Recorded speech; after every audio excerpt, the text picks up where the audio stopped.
Hey there, and welcome. Does the whole world of finance ever feel, complicated? Maybe even a little intimidating? If so, you're in exactly the right place. Today, we're going to strip away all that jargon and build a super clear foundation for your financial future. We'll do it one simple block at a time. So let's just jump right in. So let's just start with this question right here. Seriously, what if money wasn't so confusing? What if it wasn't a source of stress, but just a tool, something you could actually understand and control? That's our goal today, to get you to that feeling of clarity and all the confidence that comes with it. All right, here's the game plan for today. Think of it like a roadmap. We're going to start with the absolute basics, like what money even is. Then we'll get into planning your money flow, how to save and grow it, understand things like credit and debt, and finally, we'll talk about your financial mindset. By the end, you'll see how all these building blocks click together perfectly. Okay, let's dive into our first section. What is money? We're laying the foundation. Before we can even think about managing our money, we have to be totally clear on what it actually is, right? Let's start there. And really, this is it. It's not magic. It's not some big mystical force out there. Money is just a tool. That's all. It's something we as humans invented to make life easier, specifically to help us trade stuff with each other. This slide really gets to the heart of why we even have money in the first place. Look at the left side with bartering. It's kind of messy, right? It's all about luck. Imagine you've got chickens, but the person who makes shoes, well, they need fish. What do? It's a huge headache. Money just simplifies all of that. It's this universal tool that we all agree has value, making trade super simple and efficient. And get this isn't some newfangled idea. The first coins showed up over 2,500 years ago in what's now modern-day Turkey. Isn't that wild? So yeah, our money looks different today.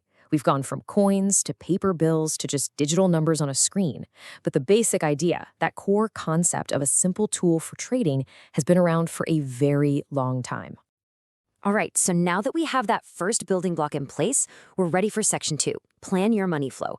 This is all about creating the blueprint.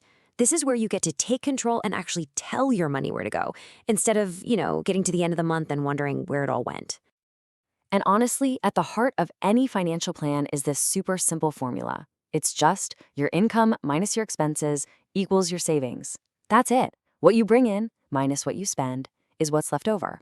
If you can get a handle on this basic balance, you've pretty much unlocked the key to the whole thing. Okay, but to make that formula actually work for you, you've got to know what your expenses are.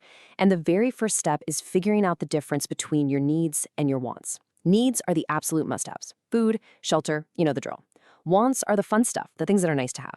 The real secret here, just being super honest with yourself about which category things fall into. So, if you're looking for a really simple way to get started with all this, the 50-30-20 rule is a fantastic guideline. It's not a strict law, just a suggestion. The idea is that roughly 50% of your money goes to your needs, 30% can go to your wants, the fun stuff, and then a really crucial 20% goes toward your savings and paying off debt. And hey, you don't need some fancy software for this. A simple notes app on your phone can do the trick, just to get a clear picture of where your money's actually going. Okay, we've got the blueprint. Now for the fun part. Section 3, Save and Grow. This is where we start actually building your security. This is where all that planning starts to turn into real-world stability and, honestly, freedom. So, you might be asking, why even bother with all this saving stuff? Well, it's for those unexpected emergencies, right? The car that suddenly breaks down or a surprise medical bill. It's also for the awesome goals you have, like taking a great vacation or buying a new car. But maybe the biggest reason of all is for your own peace of mind.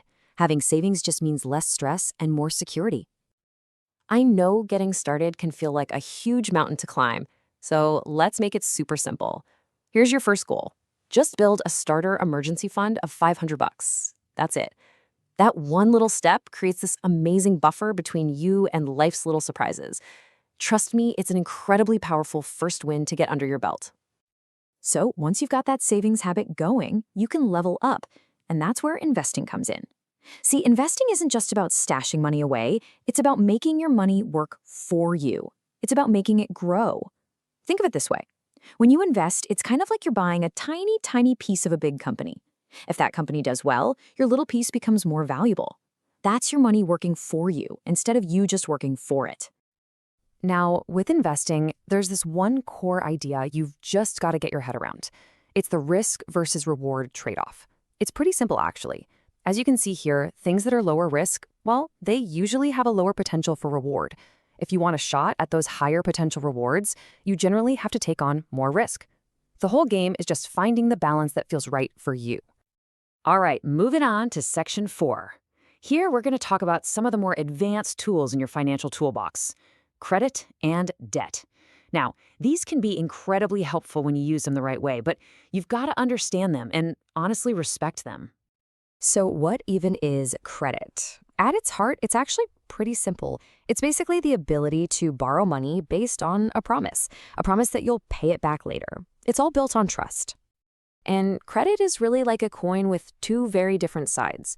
On the pro side, if you use it responsibly, it's a fantastic tool for building a good credit score. And you'll need that for big things like getting an apartment or a car loan. But the con side is just as real. It almost always costs you extra money in the form of interest, and there's always the risk of falling into debt if you're not careful. And that brings us right to debt. Debt is just money you owe, period. If you have debt, there are two things you absolutely have to know. Number one, your interest rate. That's basically the price you're paying to borrow that money. And number two, you need a repayment plan. Don't just hope it goes away. Always have a plan. Okay, last section. We've talked about the tools, we've talked about the blueprints, but honestly, the single most important piece of this entire puzzle is you. Your financial mindset. That's the master plan that holds everything else together. Look, if you take away anything from our chat today, let it be these 3 things. First, managing money is a skill you can learn. It's not some magic talent you're born with. Second, just being consistent is way more powerful than starting with a huge amount of money. And third, believe me, all those small steps you take, they really do add up to massive wins over time. So, as we start to wrap this up, let's get a little personal. I want you to just take a second and think. What is your relationship with money right now? And hey, no judgment here. Just be honest with yourself. Is it a source of stress or confidence? Just knowing where you stand right now is a really powerful first step. Okay, now let's do a quick little thought experiment. Imagine an extra $100 just appeared in your pocket right now. What's the first wise thing you would do with it? Seriously, think about it. Your answer to that question tells you a ton about what your real financial priorities are right now. And that little exercise leads us to the final and honestly the most important point of all. It's not just about learning this stuff, it's about doing something. So my question for you is this: what is the first small step you are going to take today? Not tomorrow, not next week, today. Maybe it's just writing down what you spend for the rest of the day, or maybe it's moving $5 into a savings account. Whatever it is, that small action, that's where the real change always begins.